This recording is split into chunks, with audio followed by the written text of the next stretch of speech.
Hello, and welcome to The Discriminating Gamer, the board game review show that loves puppies, as long as they're properly cooked. Today, ladies and gentlemen, we're going to go ahead and take a look at legendary Marvel Revelations from Upper Deck.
In Marvel Legendary Revelations from Upper Deck, up to 5 players are going to go ahead and attempt to take on those evil masterminds through their schemes and various plots, and hopefully save the day.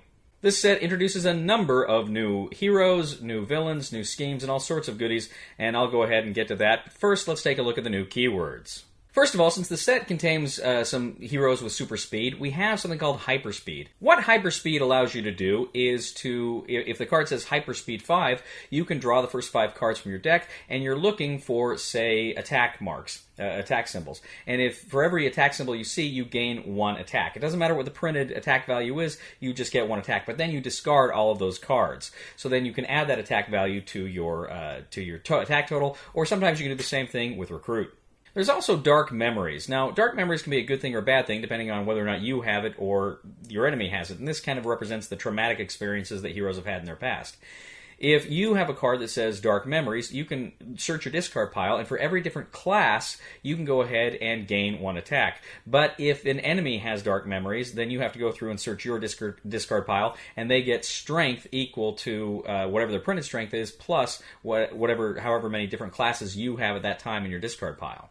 You also have the Last Stand. Now, Last Stand essentially means that a mastermind or a villain gets +1 strength for every empty space in the city. Now, the game will also introduce locations, and locations will be found in the villain decks and one of the henchman decks, and locations essentially stay in one location when they come out, and they give certain abilities to any characters, any villains that may be on them, or vice versa, and so locations can be attacked independently as well of the character that happens to be there.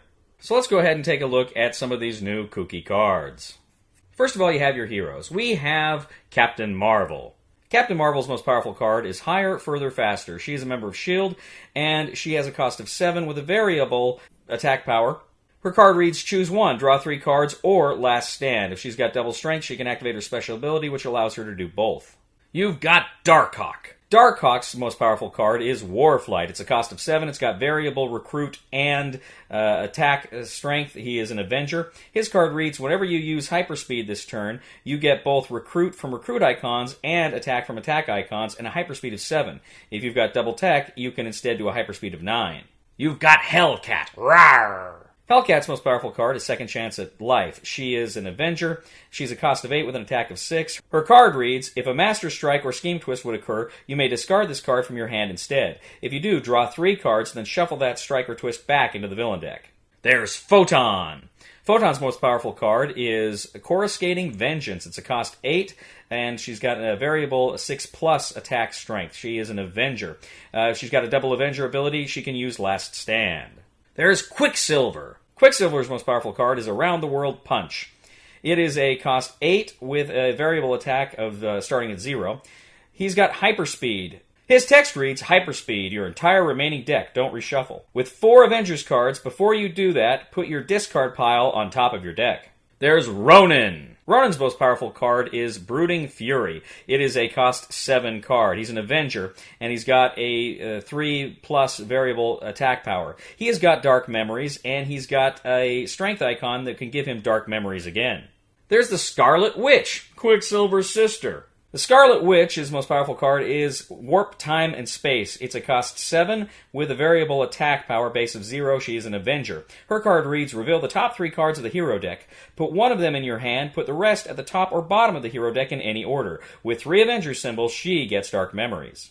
You've got Speed, not the drug, the character. Speed's most powerful card is Break the Sound Barrier. He's an Avenger with a cost 8 and a variable attack starting at 0. His card reads, look at the top 6 cards of your deck, draw 2 of them, and put the rest at the top or bottom in any order. And he can trigger Hyperspeed with 6.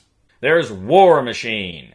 War Machine's most powerful card is Overwhelming Firepower. He's an Avenger with a cost of 8 and 5 attack. His card reads, whenever you defeat a villain or mastermind this turn, draw a card and rescue a bystander.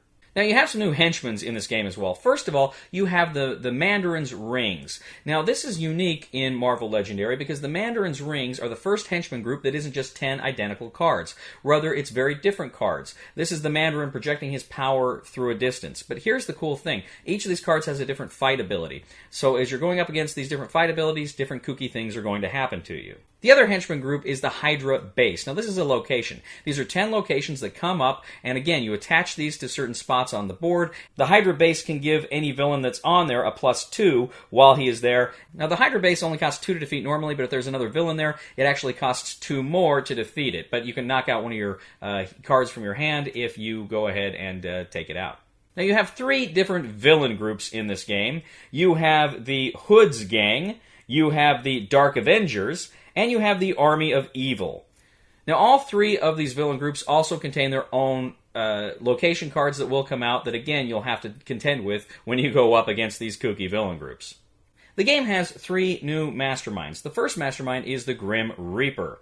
Now, the Grim Reaper, he is a cost of 8 to defeat. It's an 8+ because he gets a +1 for each location card in the city. He always leads the Lethal Legion, and his Master Strike allows the strike to enter the city as a 7 attack graveyard location that says this gets +2 attack when there's a villain here. It's worth 5 victory points.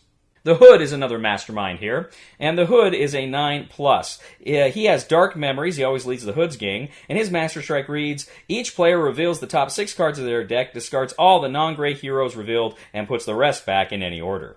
And also, of course, you have the Mandarin. The Mandarin is a 16 variation power.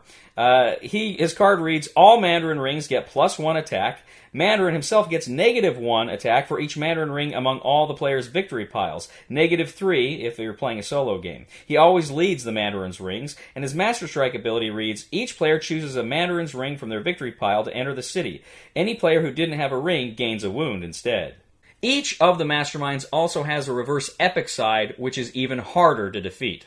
And now, those kooky schemes you've all been waiting for. There's Secret Hydra Corruption. This requires 30 officers in the Shield officer stack. Now, depending on how many players, that's how many twists you're going to put in there. But the special rules are officers are stacked next to the scheme, and they're Hydra sympathizers. You can pay 3 to have the player of your choice gain 1 as a hero. However, whenever a twist comes out, for each twist in the KO pile, including the one that's just drawn, you put a card from the Shield officer stack next to the scheme, and the scheme then transforms. When the scheme then flips to the other side, you can try to attempt to defeat heroes with strength the same way you would normally try to recruit them. If you go ahead and defeat one, then it goes back to the regular officer's pile. You have Earthquake Drains the Ocean. The setup requires 11 twists, and you add an extra villain group. Now, there are 2 extra low-tide city spaces on the left side of the city, so the city has 7 spaces total.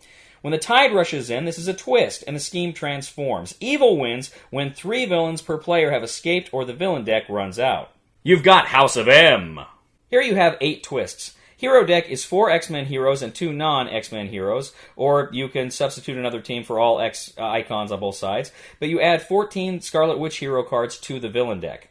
Now, the special rules are each Scarlet Witch in the city is a villain with attack equal to its cost +3. If you fight one, you gain it as a hero. Twist. You KO all the non-X-Men heroes from the HQ. If there are at least 2 Scarlet Witch cards in the city, the scheme transforms. Otherwise, you play another card from the villain deck. Finally, there's the Korvac Saga. Here you have 8 twists. When a twist comes up, each player must discard down to 4 cards or KO a bystander from their victory pile to search for the Korvac entity. This scheme then transforms. This is an increasing danger of scheme twists, and on scheme twist number 8, evil wins. You also, of course, have a number of new bystander cards. It's always fun to see the new bystander cards that come out in these decks. But that is essentially everything you get with this set. There's a few other little things here and there, but that's generally everything that's coming there, the major cards you're going to see. I got to tell you, this, right off the bat, is probably top tier, one of my favorite new small box expansions to Legendary. I really like this one quite a bit, because you get a ton of cards. You get a ton of heroes. You get the 3 masterminds, you get the 3 villain groups, 2 henchman groups. I really, really like locations. To me, adding locations to this game is a huge innovation. I really think that's so much fun. I really like how that affects how you're playing the game. And sometimes you're targeting the locations. Essentially, you can have 2 villains on a spot at the same time, and they help each other. Also, too, it means you're not always necessarily pushing cards. There's another card that goes under instead of pushing. I really like locations a lot in this game. I also really like the Mandarin's Rings. I like that henchman group, how it's different, and the fight abilities are different. Some of the fight abilities are good, some not so good. But I really like that as well. Masterminds are fun here as well. That Mandarin is tough. But there's just so much in this set that I like. You get so many goodies and so many fun and interesting new little things to do. And this is a game that's got it's an expansion that's going to give you a lot of replay value for such a small box. The other keywords, Hyperspeed, Dark Memories, and Last Stand, they're all fun. I enjoy them. They're challenging. My only bit is I'll get the Hyperspeed and Dark Memories confused. Do I discard these cards? No. So I have to keep being reminded about that or look it up. But that's on me. That's not the game. I think the game is solid. I think this is a great expansion. Really, one of my new favorite small box expansions for Legendary Marvel. Recommendation for the discriminating gamer: if you love Legendary Marvel, this is one you're gonna want to get sooner rather than later. Buy it.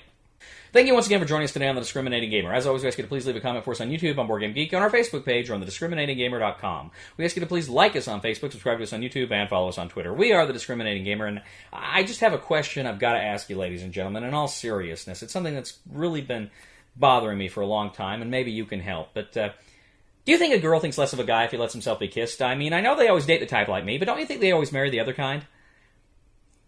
Please somebody help me on my feet again.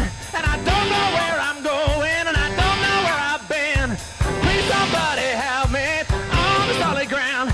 It's a long time, and I'll be dying. Once a year I wind up in the band. Cody's favorite game is Twilight Imperium 4th edition. A game that lasts so long, it's like going into the 12th night. That's a little play that I wrote, allegedly.